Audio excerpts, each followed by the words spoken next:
Bismillahir Rahmanir Rahim.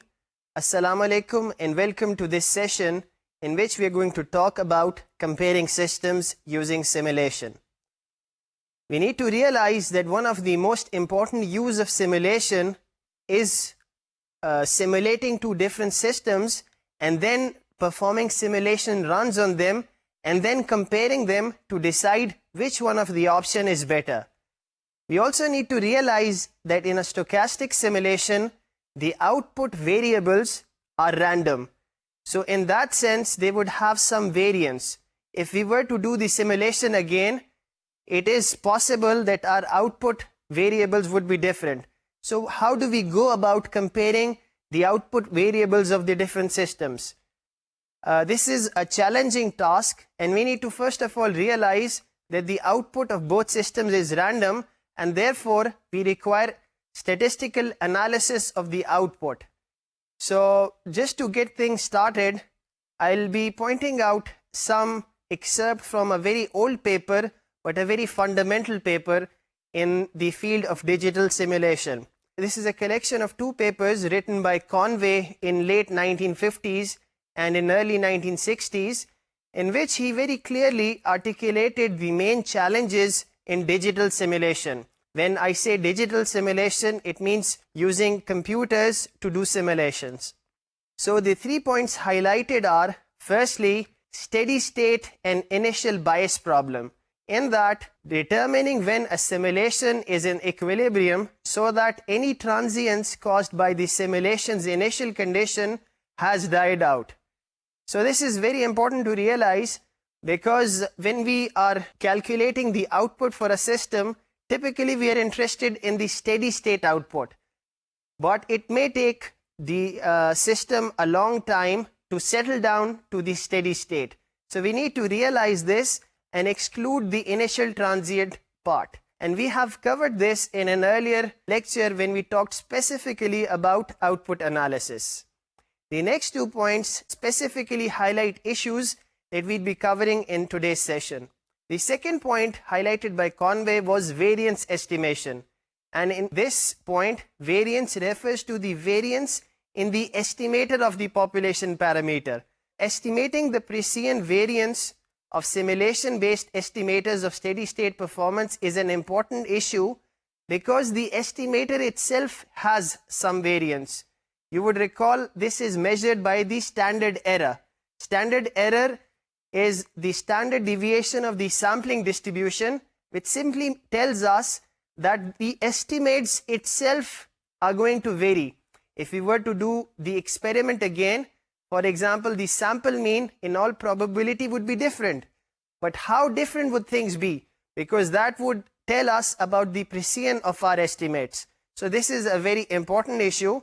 We have covered something about this in our previous lecture on output analysis, and we are going to talk about this more in today's session. Finally, Conway noted this in 1960s and highlighted this as a fundamental problem. How do we precisely compare two alternatives? So this was a fundamental issue highlighted by Conway, and this was pivotal in creating an entire research field. And many researchers have actually worked on this, and we have rich literature now which basically covers techniques that we have for comparing two or more systems. So when we talk about comparison of systems, there are various scenarios. The simplest scenario, which we are going to focus on today, is how do we compare two systems.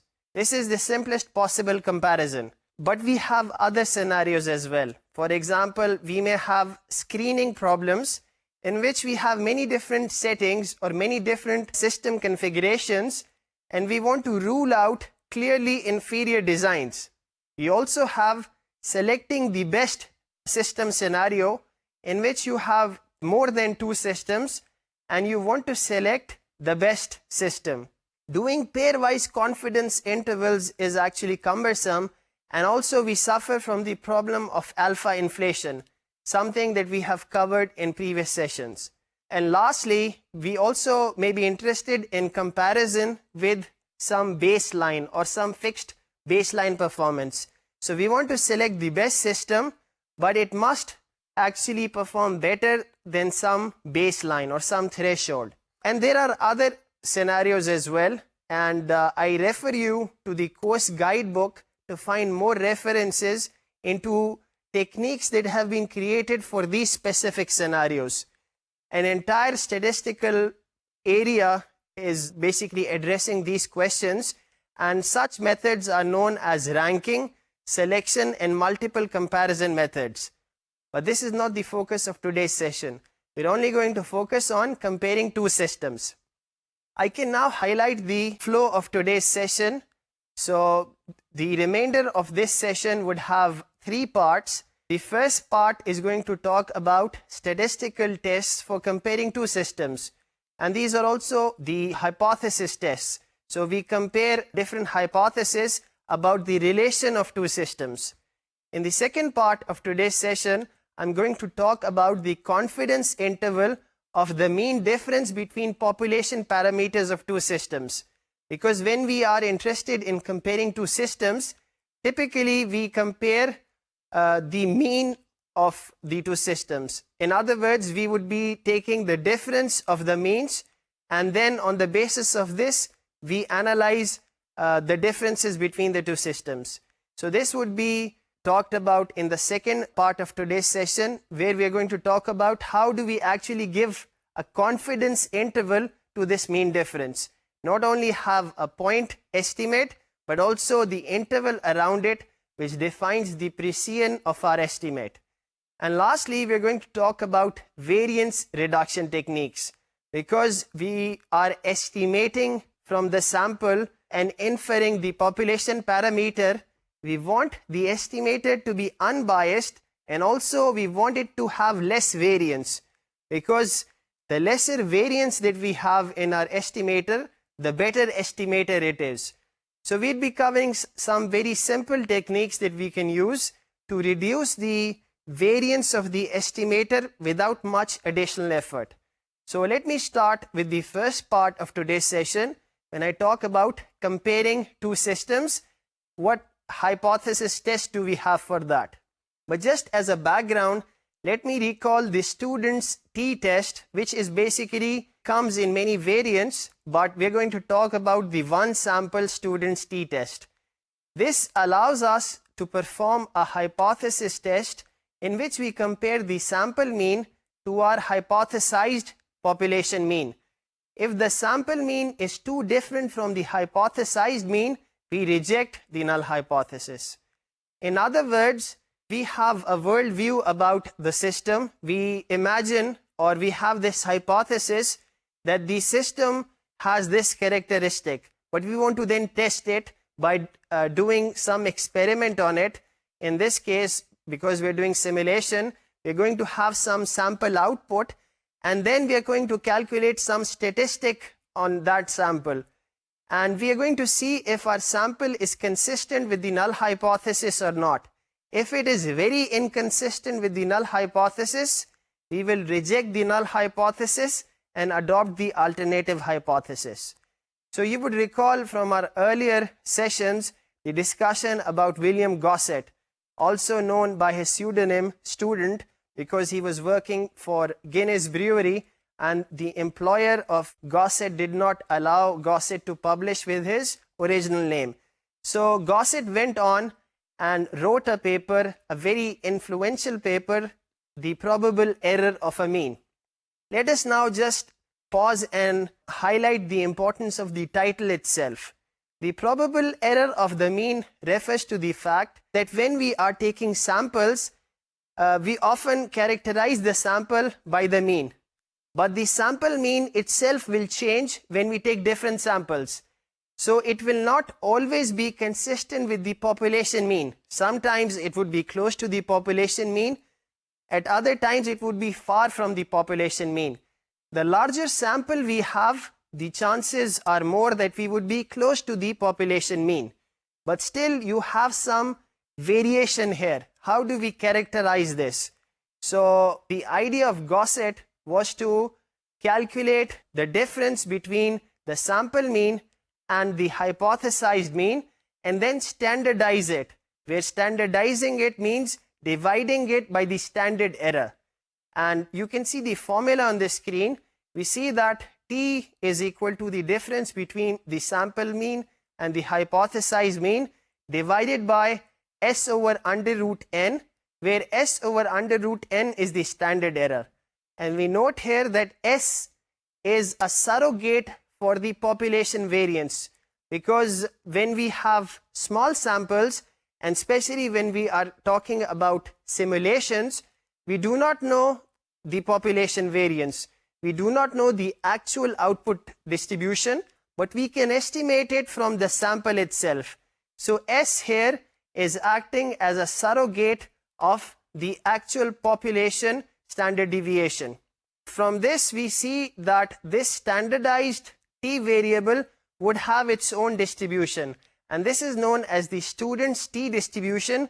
This is like the normal distribution in the sense that this is symmetric, but it has fatter tails. In other words, it would be a squished down version of the normal distribution, and when the sample size increases, the variance would actually become less as well, and with a sample size more than 40 or something like that, you would have the T distribution almost looking identical to the normal distribution.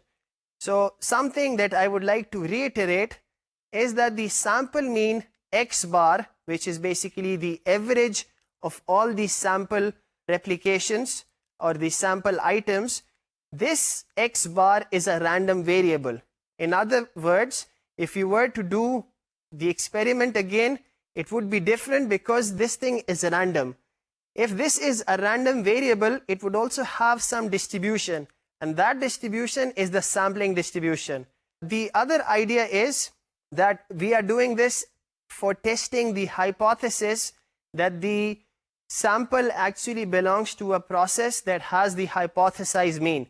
We also need to realize that even if the observed data was actually from a process that was characterized exactly by the hypothesized distribution, still the sample mean would differ from mu due to sampling error in many experiments. So we need to realize this, that chance occurrences also happen, and therefore we need to distinguish a real effect from chance occurrences, and that is precisely where the t-test is useful. It is useful for analyzing if the sample belongs to a certain distribution or not, if the sample has some hypothesized parameters or not. And this actually gives us an answer in terms of a yes or a no, because when we have a test statistic, we can calculate from the t distribution its probability of occurrence, knowing that the null hypothesis is true. This was what was referred to as the p-value. We can also calculate the critical t values according to a null hypothesis and confidence level, and therefore compare our t statistic with the critical t value. And if our t statistic is more extreme than the critical value, we can reject the null hypothesis. So this was about a single sample testing. Now we progress towards two samples, and that is where we are going to address the topic of today's session. So you can see on the screen now two samples. Sample A with sample mean X bar of A, and sample B with sample mean X bar of B. And this is typically what you will have when you're trying to compare two samples. You have a certain set of values for both systems, and then you want to compare. So our assumption is that sample A is a random IID sample from population A, and sample B is a random IID sample from population B. So we are making the assumption of the sample being independent and identically distributed. Furthermore, if we want to compare these two samples, we also need to make the assumption that the population is normally distributed. So the parent population of both the samples should be normally distributed for the techniques that we are going to study today to work. Our problem then is, from this sample, we are trying to estimate the population of these samples. So now on the screen, you can see population A, and it has a population parameter mu A. And that is what we are trying to estimate from X bar A. You can see that there is some discrepancy between X bar A and mu A, and that is to be expected because we are only having a sample. We don't have an infinite item sample, and therefore because of that there would be some discrepancy. For sample B as well, you have some discrepancy, but the discrepancy is minor, and that is because of the central limit theorem and the law of large numbers, that you would appear to have a normal distribution, the sample itself, and also the sample parameter would converge towards the population parameter. So this is the entire scope of today's session. From the sample, we want to estimate and compare the two populations. Because we are assuming that the parent populations are normal, we have some restriction there. It's important to realize that we are making this assumption that the original population is normal distributed. When we're dealing with simulations, often the sample output is normally distributed because every replication is just a single data item in the sample. हम पहले देख चुके हुए हैं कि जब हम auto correlated simulation output को एनालाइज करते हैं, we actually take multiple independent replications. So a single replication would be only just a single item. So chances are that the normal distributed assumption would be met, and from that we have set the stage for the discussion of the remainder of today's session. So we have two samples. How do we compare them? So we need to set the stage for two sample hypothesis testing. So you see on the screen now two populations shown. So we are assuming that both of these populations are normal. Also, both of these two normal distributions have their own set of parameters. Population 1 has the parameter mu1 and sigma square 1, and similarly population 2 has its own parameter. When we're doing two sample hypothesis testing, we're actually interested in estimating the difference between the two population parameters. Typically, this would be the difference between mu1 and mu2. If the two populations are identical, and if we assume similar variance, then mu1 minus mu2 must be equal to 0. So we can actually make that our null hypothesis and then test it. If we have enough evidence to reject that, then we can say that the two populations are different. If the two populations are not very different, then we do not have enough data to reject the null hypothesis. So let me now show you some formulas for doing two sample t-tests. The calculation of t is done in a similar manner as it was done for a single sample t-test. You can see on the slide the formula for the t-statistic for two sample t-tests. The important point to note here, that here in the numerator we're not taking the difference between the sample mean and the population mean, but the difference between the difference of the sample means and the difference of the population means. So the important thing is that now we are not comparing the means but the difference. So that covers the numerator part. In the denominator we have the standard error of the estimator of the sample mean difference. So this is the t-statistic, and this is going to be distributed according to the standard student's t-distribution. The nuance comes here when we tackle the issue of how to calculate the standard error of the sample mean difference. And we would be seeing that there are three ways of doing that, and we're going to cover each one of them separately and also do some examples to highlight the difference.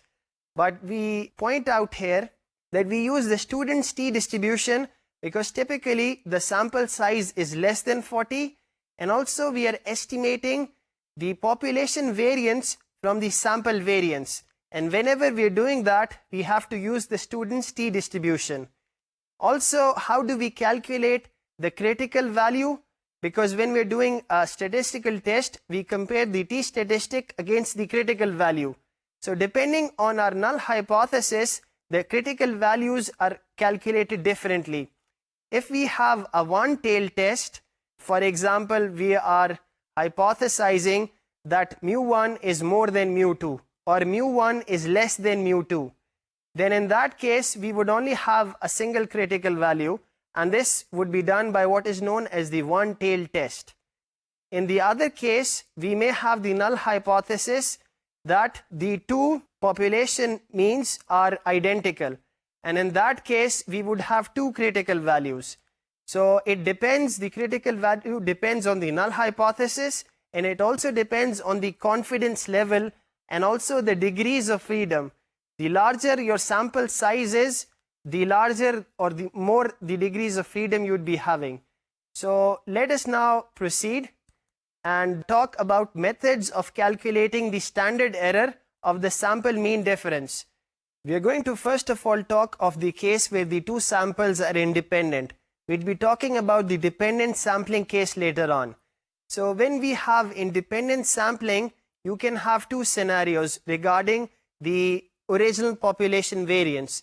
The original population variance for the two samples may be equal or it may be unequal. For the sake of simplicity and artificial exactness, we can assume that the two variances are exactly equal, and that leads us to exact formulas. But the more realistic scenario is that the two variances would be different, and for that case, and the assumption that the population variances are unequal, we have another formula. So let me first of all introduce some notation so that we can proceed further. On the screen now you can see some notation. The first notation is y dot I, and that refers to all the replications on system I, or in other words, all the replications in sample I. And we note here that I would either take a value of 1 or 2 here, because we are only considering the case of comparing two samples. YRI would refer to the rth replication on system I. Y dot I bar is going to talk about the sample mean of all replications on system I, and SI is going to refer to the standard deviation of all replications of system I. So let me now talk of the case where we have independent sampling and equal variance. For this, the standard error is calculated as shown on the screen. You see that you have an element SP outside the square root, and within the square root you have 1 over R1 plus 1 over R2, where R1 is the number of replications in sample 1 and R2 is the number of replications in sample 2.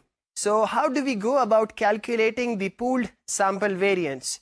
So the pooled sample variance is our hypothesized variance that is common between the two populations. Because we are assuming that both the populations have the same variance, we have two sample variances. Which one should we take as the common variance? We take the weighted average, and we then say that this is the pooled variance that the original population has.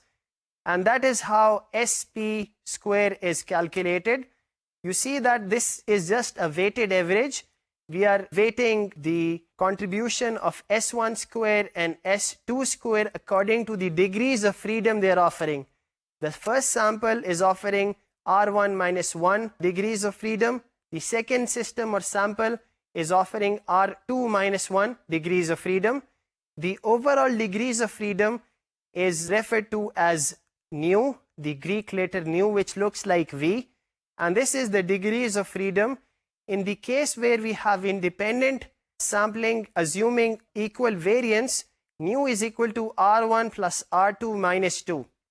In the case where we have independent sampling but we have unequal variance, the case that we expect to happen when we are doing independent sampling, we don't usually expect that the population variances would be the same. So in that case, we have a more complex formula, but this is easily done in computers.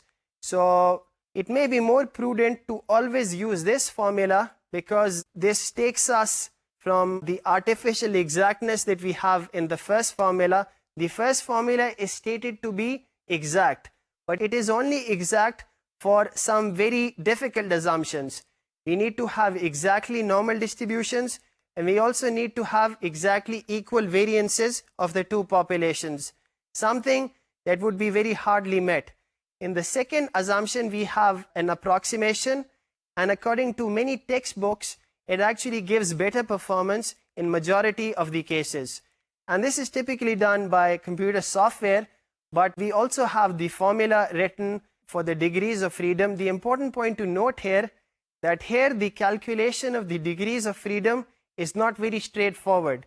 In the former case, the degrees of freedom were just R1 plus R2 minus 2, but in this case we have this formula which gives us possibly a non-integer value. And when we have a non-integer value, typically we round it down to the next lower integer. So this actually referred to the methods of calculating the standard error when we have independent sampling. But when the two samples that we are considering, they are correlated in some sense, then these formulas will not work. Typically, such samples are known as paired samples.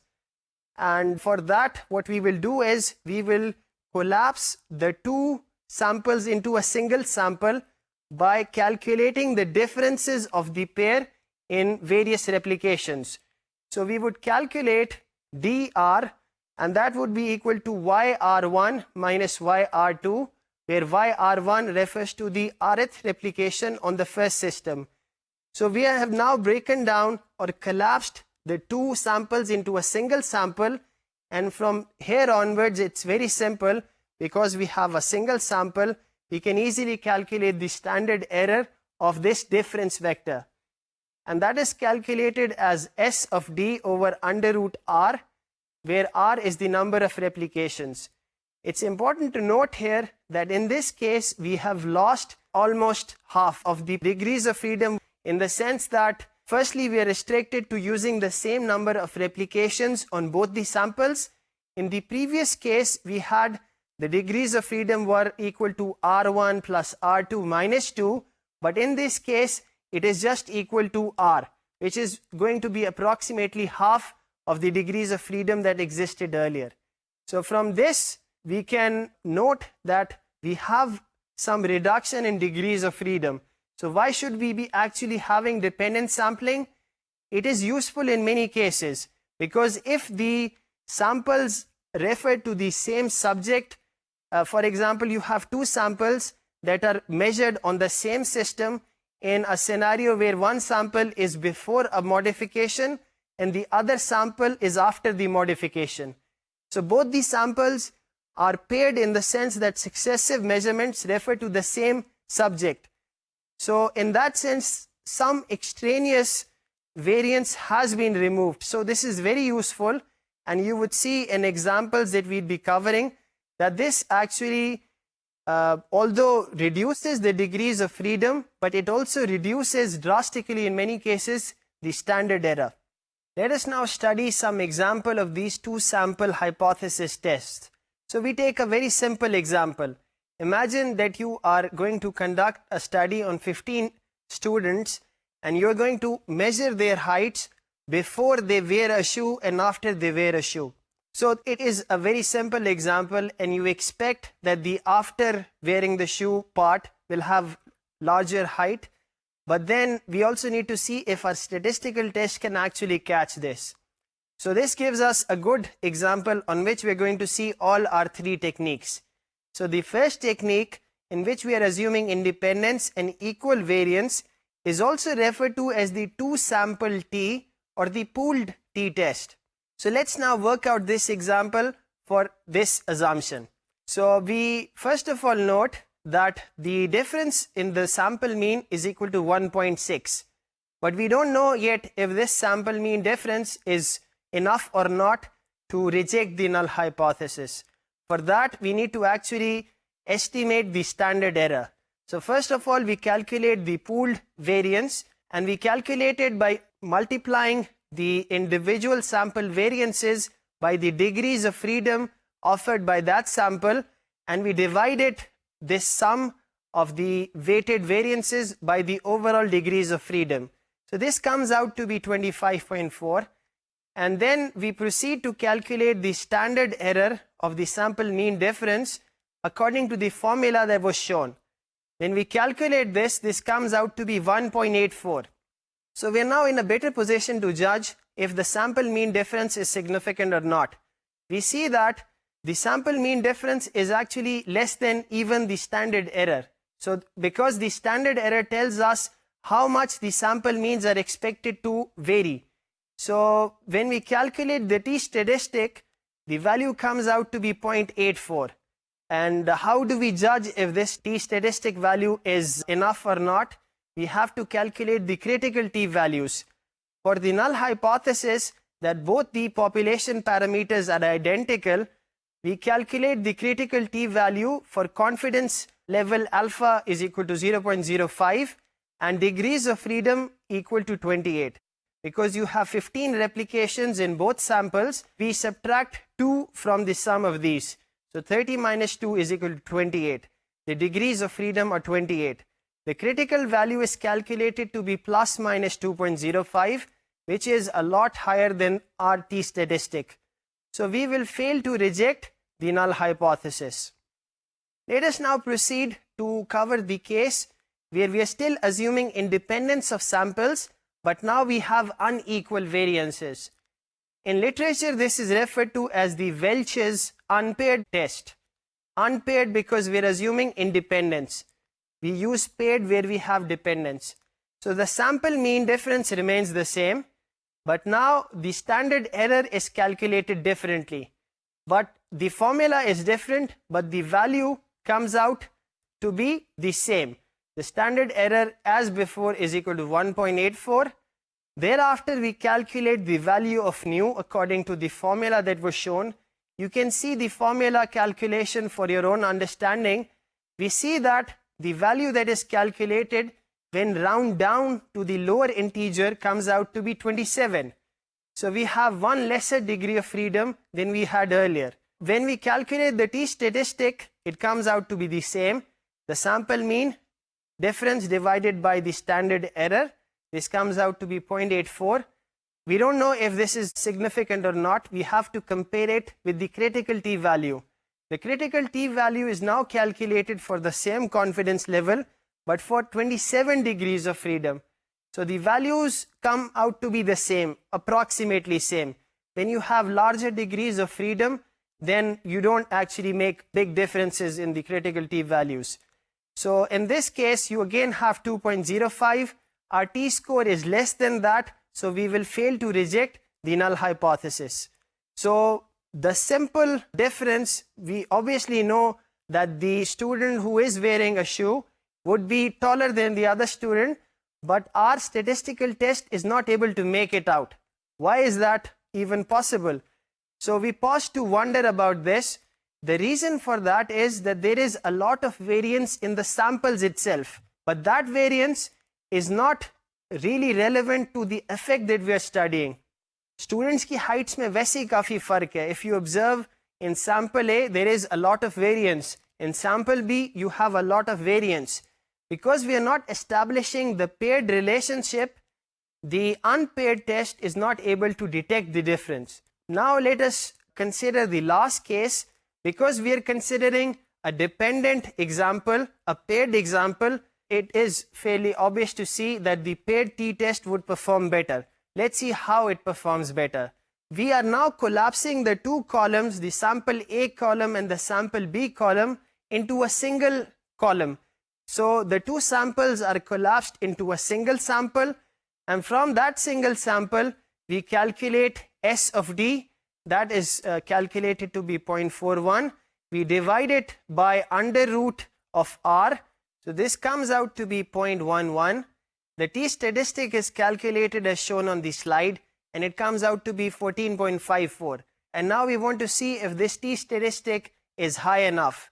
So we calculate the critical t-value for degrees of freedom is equal to 14. It's important to highlight that in a paired t-test, we are losing some degrees of freedom because we have dependence between the two samples. The confidence level is the same. The critical t-value comes out to be 2.145. Our t-statistic is a lot higher than that, and now we can reject the null hypothesis. So this now has rejected the clearly absurd null hypothesis, which the earlier tests were not able to reject. We also point out here the prime advantage of using a paired t-test. It can reduce the standard error quite a lot. In this case, you see that the standard error now is 0.11, while earlier it was 1.84. So earlier you had a lot of variance in your estimate, but now the estimate is really quite less variable. The other aspect I'd like to point out is the comparison between these three approaches.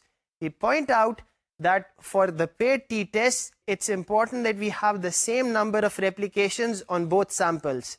Also, we lose some degrees of freedom in the paired t-test, but in many cases it is more than made up by the decrease in the standard error. For the independent t-tests, we do not lose the degrees of freedom, but the calculation then sometimes is more complex. So we need to see what is relevant to the scenario that we are studying. So one last point in this part, I would be now referring to the technique of ANOVA, or the analysis of variance, which we covered earlier in lecture 21. So an obvious question which may arise in your minds is that why don't we use ANOVA for comparing various system settings?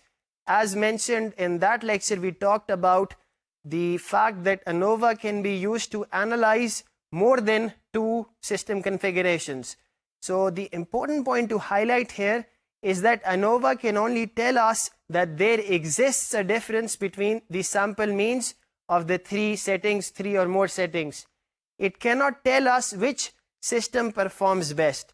So if we need to do that, we need to refer to the rich literature on ranking and selection algorithms, which were alluded to at the start of this lecture. It's now time to move on to the second part of today's session, where we're going to talk about the confidence intervals for mean differences. This is going to be a short part, and we're going to bank upon the things that we've already covered in the last part. We say that when we have to compare 2 systems, we're interested mainly in comparing the 2 population means. So in that case, how do we actually establish that? Because if we take 2 samples, we have 2 sample means. We can take a difference from that and we have an estimate of the mean difference, but this estimate is just a point estimate. We also want an interval estimate, which tells us how precise this estimate is. Accordingly, we now show on the screen a 2-sided 101 minus alpha % Ci for mu1 minus mu2, and we point out that it always takes the form as shown on the slide. And for the formula, we see that the first part is the point estimate that we gather from the samples. It is nothing else than simply the difference between the sample means of the 2 samples. That is our point estimate, and then we have an interval around it, one-sided range of which is just the product of the critical t-value and the standard error. And the interesting thing is that the standard error is just calculated in the manner which was covered in just the previous part. We have 3 possible scenarios. We have independent sampling with equal variance, independent sampling with unequal variance, and dependent sampling. So we refer to the earlier part for how to calculate these standard errors. Now I would be talking about how do we interpret this confidence interval. You can see on the slide now various scenarios that we can have for the confidence interval of mu1 minus mu2. The first case is where both the range limits are negative. For example, you have a confidence interval, the range of which is from -1 to -2. And right at the middle of this, you have the point estimate. In this case, we can say that performance metric of S1 is less than S2. Remember, this is the confidence interval of mu1 minus mu2. If the entire range is negative, the performance metric of S1 is less than S2. For the other case, where both the range limits are positive, then we can say that the performance metric of S1 is more than S2. In the case where we have 0 inside the range, then we cannot differentiate between the 2 systems statistically. according to the confidence level that we have defined. So this ends our brief discussion on confidence intervals, and now we go to the variance reduction techniques. So what is variance that we want to reduce? It's important to realize that this variance refers to the estimator. Whatever estimator we are using, we want it to be unbiased, and we also want it to have less variance. We want the standard error to be less. So one simple brute force approach is actually to use more computational resources. You can actually replicate more, or you can increase the length of your simulation, and we know the relationship between the standard error and the amount of replications. As seen on the slide, you see the general trend. The axis titles are not important, but you see when you have fewer number of replications, you have more statistical error.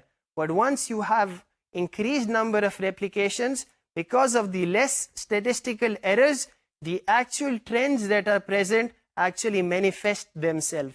Also, when you increase the length of the simulation run, you are going to reduce the amount of statistical errors that you have. So assuming you are using the method of batch means, if you have a very large simulation run, if you have large number of batches, then you're going to have lesser variance in your estimator. But we are not interested per se in these techniques today. We are talking about reducing the variance without this additional effort. So we're going to cover two techniques, and both of them exploit correlated sampling. We're going to make the two samples correlated by essentially changing the input random number generator. And we are going to induce some correlation between the two samples. In one case, we'll be inducing correlation in the same sample, in the same system. But the purpose of both is that you can actually reduce the variance of your estimator. So let's start by talking about common random numbers.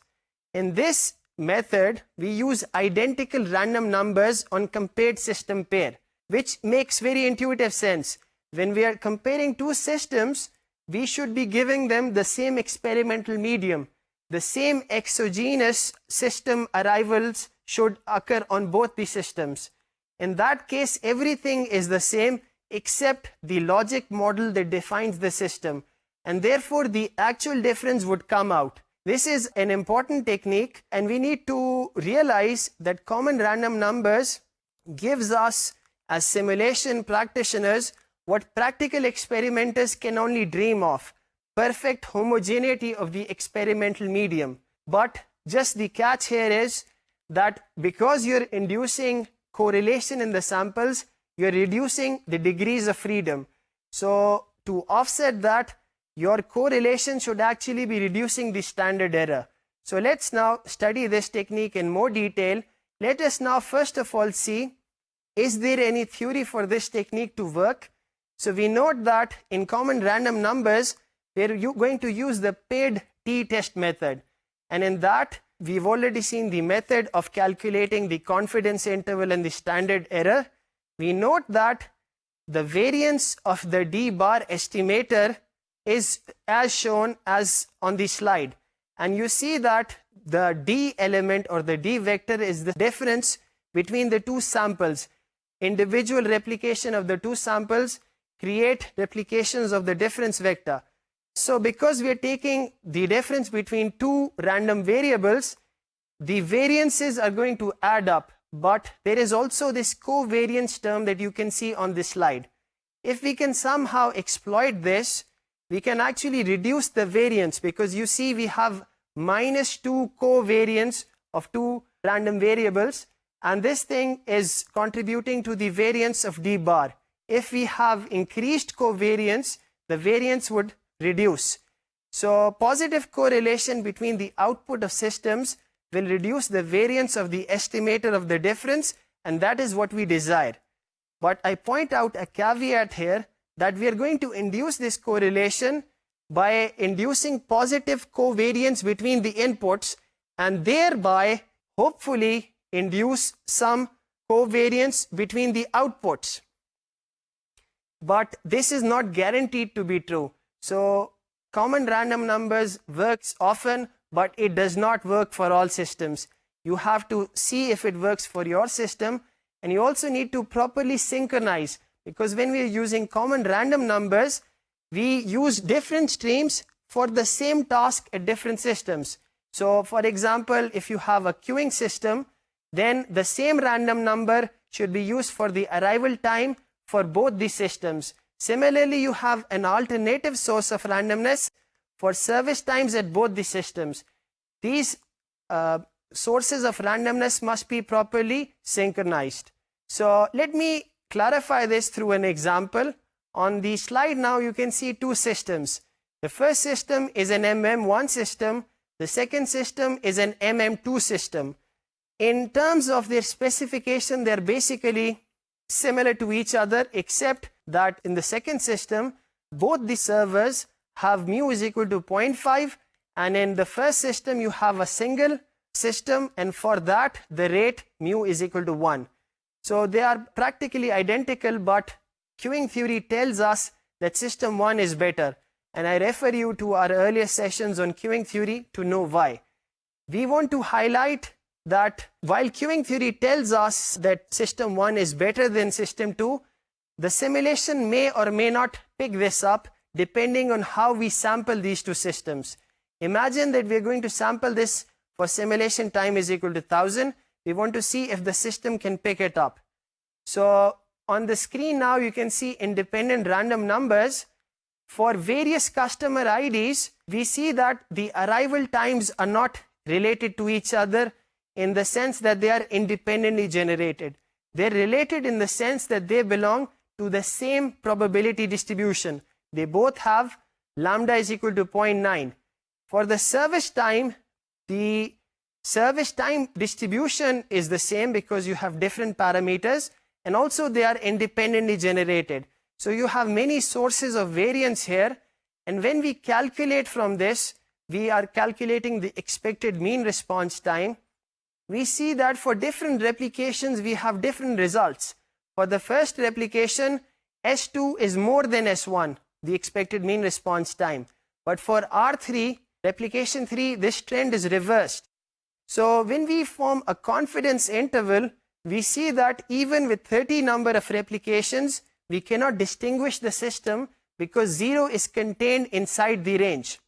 So while queuing theory tells us that system 1 is better, we cannot learn that from independent sampling using simulations. So how do we actually improve this, and how can we reduce the variance of the estimate? We can do that by using common random numbers, and for that you can see on the slide the scenario. We see that the same arrival times are used for the same customers, and therefore we are reducing some extraneous variance. And for the service time, we just simply multiply the service time and provide that to the second system, because for the second system the service times are double the service times for the first system. Now if we compare the result, we have some major difference. Now the expected mean response time of S2 is larger than S1 in all 5 replications, and also none of the confidence intervals generated have 0 inside the range, and therefore from this we can conclude that S1 is better than S2 at 95% confidence level using common random numbers. We say that system 1 is better because its expected mean response time is less than the expected mean response time of S2. We also note that the width of confidence interval is a lot narrower. Let's now talk about the second and final variance reduction technique that we'll be covering. This variance reduction technique is relevant for a single system study. So for this we are going to actually induce negative correlation in the input in the hope that the output would be negatively correlated. So because of that, we'll be seeing why having negative correlation actually reduces the variance. But first of all, let me highlight what antithetic means. It basically means something that is diametrically opposite, and that is what we are going to do here. We're going to do a simulation run in a pair. So if we calculate the input random number is given to us as u, we perform a run with that, but we also perform a run with 1 minus u, and then at the end we aggregate this, and because u and 1 minus u are negatively correlated, it turns out that in many cases the variance of the estimator is actually less when we do this. So let us see how that happens. So first of all, some theoretical basis for this. We know that in the steady state, simulation output can be approximated by a covariance stationary process. For that, variance of y bar is as given on the slide. You see that there is a covariance term there that is being added to the variance. If this covariance was negative, the variance would be reduced. So that is the general idea on the basis of which antithetic variates work. We note here again the caveat that we are inducing negative covariance between the input. That does not necessarily translate to negative covariance between outputs.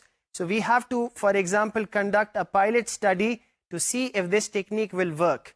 So let me give you an example to wrap up this discussion. Imagine that we want to generate service times according to exponential distribution with mean 5. We not only calculate just the use as provided by the random number generator, but we also calculate the complementary random numbers. And for that, when we actually transform that through our input model to whatever values that we are going to feed to our simulation, we see that these values are negatively correlated. For example, a smaller value would have a larger value than the mean on the other part of the pair. And because of this, since x1 and x2 are negatively correlated, the average of this will have lesser variance. An example of this, as it relates to the queuing system that we were studying, you can see that when we are using antithetic variates, the output estimate is more precise than it would be, as we can see on the slide, when we are not using antithetic variates. So this then completes this part on variance reduction. Let me just summarize the major insights that we have talked about in today's session. Firstly, comparing systems requires statistical analysis because the output of each one of the system is random.